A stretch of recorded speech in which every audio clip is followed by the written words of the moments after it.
Deep in the heart of the Whispering Pines forest, there stood an old weathered cabin. It had been abandoned for decades, its wooden planks warped and cracked, its windows shattered and its roof sagging under the weight of time. Locals called it the widow's cabin, and they avoided it at all costs. Stories of strange lights, ghostly whispers and unexplained disappearances had swirled around the place for as long as anyone could remember. One crisp autumn evening, a group of 4 friends, Emma, Jake, Sarah and Mike, decided to spend the night in the cabin. They were thrill seekers, always looking for their next adventure, and the legends of the haunted cabin were too tempting to ignore.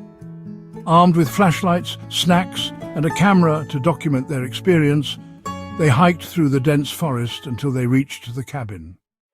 The moment they stepped inside, the air grew colder. The floor creaked beneath their feet, and the wind outside seemed to howl louder, as if warning them to leave. Despite the eerie atmosphere, the group laughed it off and began exploring. The cabin was small, with a single room, a crumbling fireplace, and a staircase leading to a loft. The walls were covered in strange symbols, carved into the wood like some kind of forgotten language. As night fell, they lit a fire in the fireplace and gathered around it, telling ghost stories and joking about the cabin's haunted reputation. But as the hours passed, the mood shifted. The fire began to flicker unnaturally, casting long, dancing shadows on the walls. The whispers started soon after, soft, indistinct murmurs that seemed to come from every direction.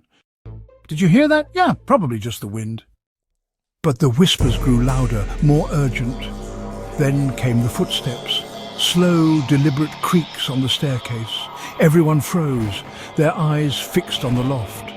The camera, which had been recording, suddenly glitched, its screen filling with static. "Maybe we should leave."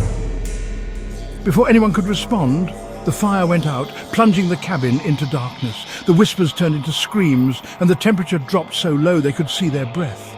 Mike fumbled with his flashlight, but it wouldn't turn on. In the pitch black, they heard something moving in the loft, dragging itself across the floor. "Get out!" But the door wouldn't open. It was as if an invisible force was holding it shut. The dragging sound grew closer, and the whispers became a single, guttural voice. "You shouldn't have come!"